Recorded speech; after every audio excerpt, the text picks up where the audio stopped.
They've played internationals here at Murrayfield since 1925.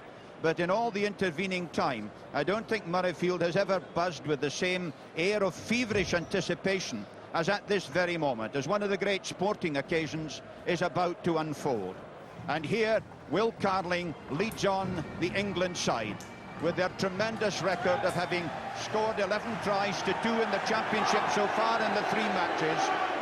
England have been flying. Very few teams in the 5 Six Nations have ever looked better than England did the first 3 games of that year. They hammered Wales. They beat Wales 34-6. They won 26-7 in Paris. They beat Ireland very comfortably. They looked absolutely superb. It was sort of all singing, all dancing rugby. They were scoring superb tries. They were completely dominant up front. They looked absolutely unstoppable. And some great cheering and some good nature going as well as England take the field. Scots have won 3 games as well, but they've got there by a very different route. It's been much tougher for them. They've generally been comparatively narrow victories. They've really had to fight, but they're a very tough, well-organised, intelligent side. We had sat out the middle weekend when England were playing, and England then won their 3rd game out of 3, and they had a whole month to wait for their Grand Slam. And then the whole season ultimately came down to this one match. And I have to say, looking in, and as soon as we beat Wales and we had this game to look forward to, we just decided that we were not going to speak to the press. This was a conscious decision amongst all the players and the team management. And we just said, no, we're not going to speak to the press. We'll just let the England team be the ones that speak with the press all the time. And in fact, that's what happened. And, you know, we let them build themselves up, or let the press build themselves up.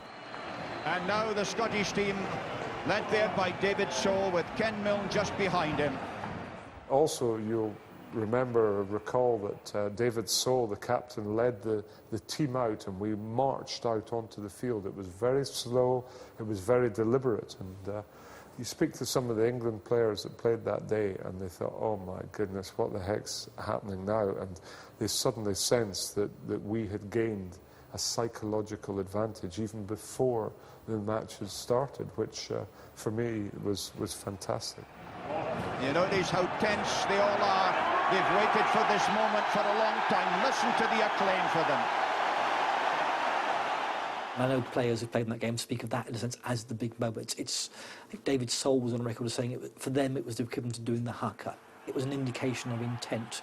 If you look at the expressions on the faces there, these are guys who are very focused. They're going out there to do a job, which of course they do brilliantly.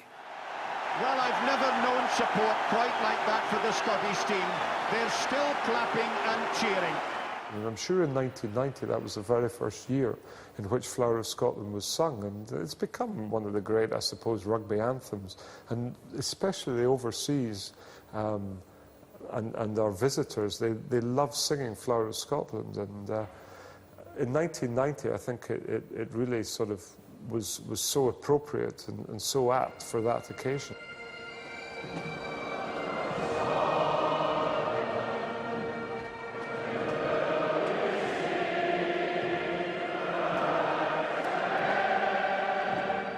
Well, I suppose it really depends how much your average English rugby player knows about 14th century history.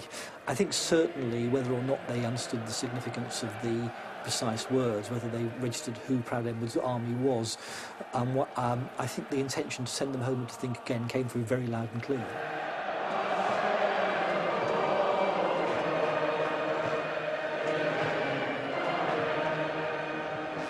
For many, many years, going back in history, we've been warring with one another. We've had great battles and Flodens and Culloddens and Bannockburns of this world, and you know, to my mind, we are just replaying these battles on the sporting fields instead of the battlefields. And you know, I think that as long as you have that passion and that sort of tribalism, if you like, then it makes for a good sporting contest. There's a whole history. I mean, I've got to know David Soul very well. I go and stay with him quite a lot, but before I go into his house, he makes me wear a balaclava in case anyone sees me actually going to stay in his house. But apart from that, they don't have an intense dislike for the English. There's just a lot of history, I think, and with the Welsh, the Scots, but if there's one team they all want to beat, it's the English. And I think it's something we had to learn, how much it did mean to these teams, and actually have the same kind of emotion in the right way back to them.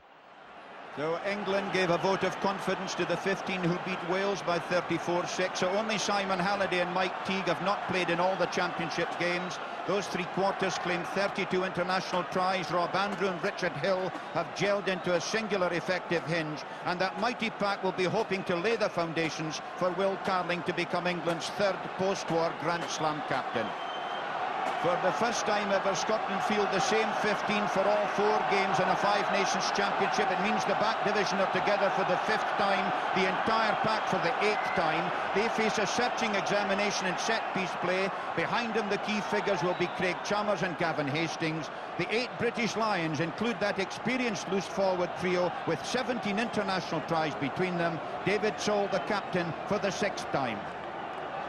And so we've got all kinds of supporters and all colours of supporters here today as we await the start of the 28th Royal Back International. As Rob Andrew gets it going, Chris Gray makes the catch.